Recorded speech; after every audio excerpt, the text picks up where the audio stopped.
it's an honor to wear that number 1.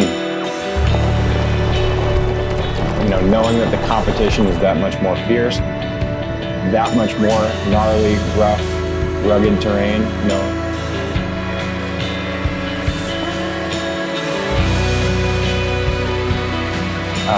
I had really, really high hopes. I would have loved to come away with the win, but that's what makes one-day bike racing really interesting.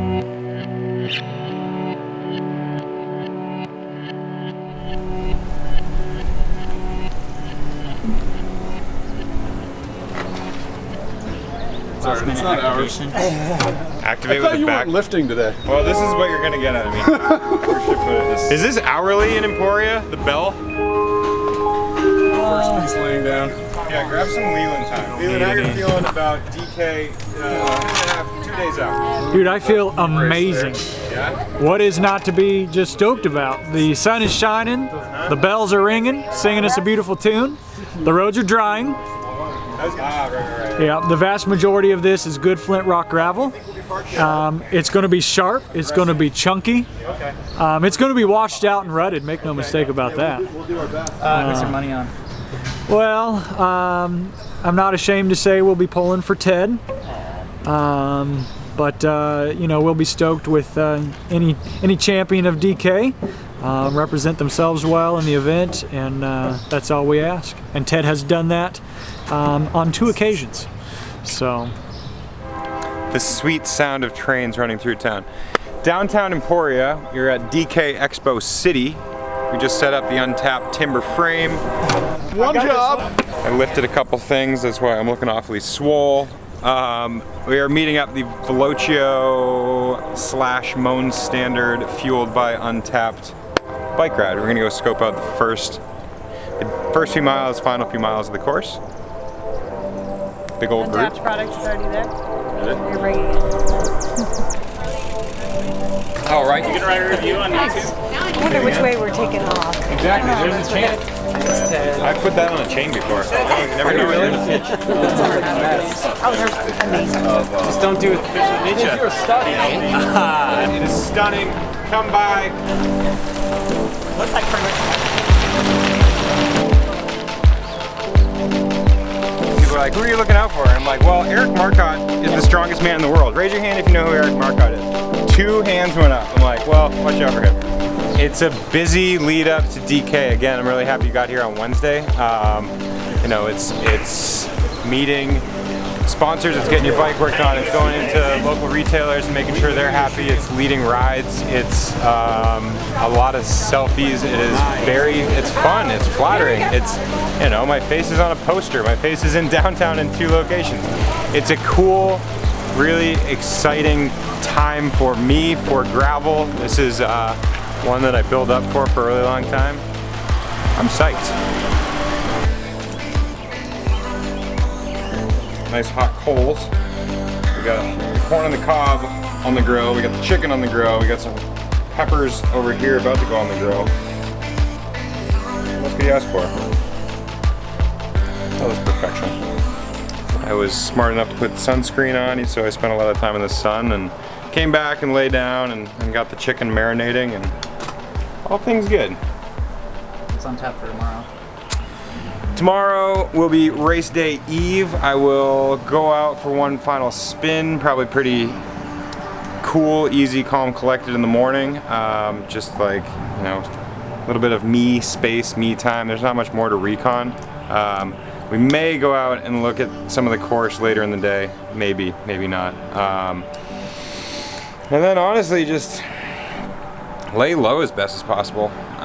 It is taxing, the number of times that I'm up and around and out and about and spending time with my feet. So yeah, there's a point that I would like to just be like, all right, I need a little bit more space. I'm gonna chill. I'm gonna go home. I need to cook my chicken.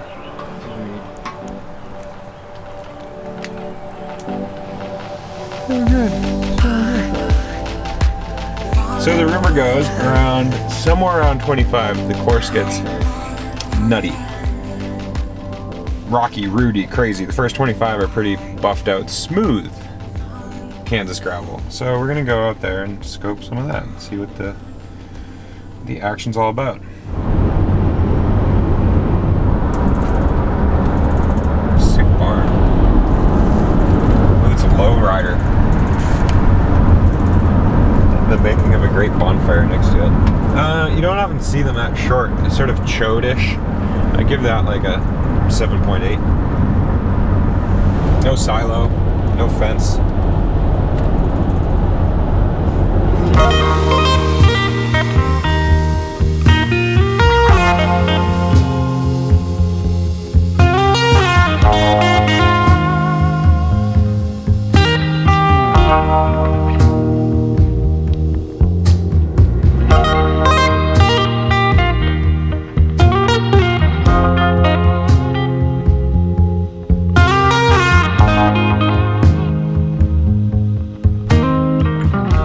It's only 70 degrees, but the humidity is noticeable. Tomorrow is going to be 87 at last forecast. So that'll be super hot. More to the point, welcome to Flint Rock. You can see how it flecks off and creates these super duper sharp pointy rocks, ideal for shooting bows and arrows, ideal for cutting tires. This is wild. We just came back from a little bit of recon up here around mile 25-ish, and it goes from, you know, beautiful hard-packed highway-like mud to this real quick. I mean, unmaintained road, very akin to Class 4 back in Vermont. It is something wild. I am very pleased with the choice of 42C knobby tires from Renee Hurst with their new Hurricane Ridge. It's gonna be anybody's guess. There is also rain in the forecast, so this highway-like clay very likely could turn to peanut butter. And then going from this straight into that, this is gonna be downright comical. Drum roll.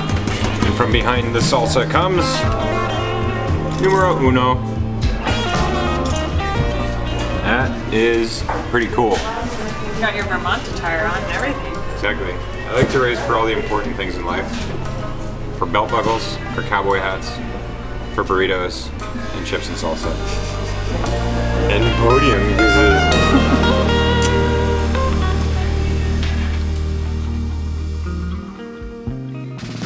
Perfect morning. Not to be tired. Now that it's 4:18. Wait for it. I'm gonna wake up right now. All right. Well, it's been explained by science that if you drink coffee, it helps you go to the bathroom. And not to say that my nerves are going to prohibit me from going to the bathroom. And then a further benefit is being on the East Coast, so I will probably be able to go to the bathroom. But pre-race poops, they're a thing.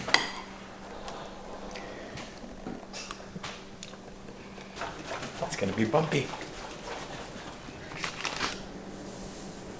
It looks kind of crazy to think about it and see it in that way, but yeah, all said and done, they've only made the forecast warmer and warmer, lower and lower chances of rain. It's supposed to be almost 90 degrees, super high humidity already at 4:50 a.m. It's gonna be hot. I'm gonna drink a lot.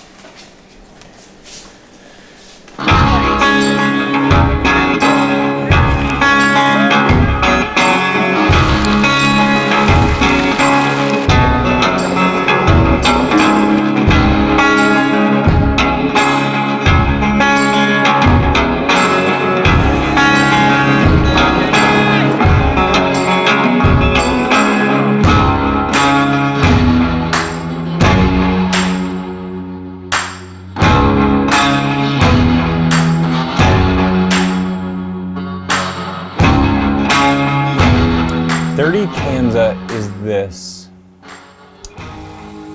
fun, masochistic slog that has become the granddaddy of gravel racing. Race could have gone two ways. With so much horsepower at the start line, it's either going to be ballistic from the start, or people are going to be keeping their cards close to their chest it ended up being latter. So the first 25 miles were really, really tame. Everybody's looking at each other. No attacks are going up the road. Christian Meyer did literally just roll off the front, and knowing that he's a very strong rider, he could have gone for this Hail Mary, but 200 miles solo, that's not going to work. At that point, you're bike racing, and at that point, you start taking turns, and people start, giving each other jabs and seeing what kind of legs and form and fitness everybody has. From then, that's dirty Kanza. It's this ever-dwindling field. You see people going back with crashes, with flat tires, with cramping issues, with a lack of hydration, lack of preparation. The pit zones, of which there's only 2 this year as opposed to the typical 3, that is a place that experience pays off big time. It's such a helpful, incredible crew that they know that I want to be in and out in 10 seconds or so, or less. It's a swift operation. They'll come down the road. Colin will make sure the bike's running well. I guess Ted's rear rotor is squeaking, so we're gonna wipe that down. We'll make sure he gets his Camelback and bottle swapped, any food in his pockets. Quick turnaround, send him on his way. I really went into survival mode in the final few hours. It was so hot, so exposed, so windy, so the elements were really taking their toll that I knew I had to really ease up. So traditionally at endurance tempo pace, I'm doing 275 to 325 watts, and I'm creeping at 200 to sub 200 watt range, just going as easy as I can, taking advantage of the tailwind whenever I could. So in the final 4 miles, Keel Reinen and Josh Berry ended up catching me. I'm creeping along, Keel is flying along, Josh is hanging out with him. Those are 2 former good racing buddies of mine. We ended up rolling in together, and we have the conversation of, okay, let's do a high five across the line. So that was this moment of just complete and utter peace, being at peace to finish the race. I don't think I could have pedaled another mile. I was so empty, and so crossing the finish line, I get the chocolate milk. You end up being mind numb and robotic. You know that you need to sit down, you need to hydrate, you need to lie down. And it took a very long while to get my mental wits about me.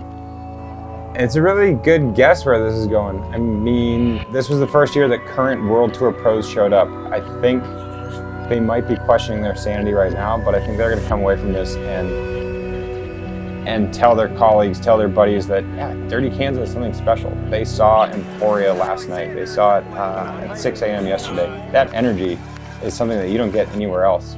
So the event is growing. I think the speed is only picking up. I think the level of competition is always that much more fierce. So I think it's going to be just continuing to grow. I think Dirty Kanza is going to get bigger in years to come.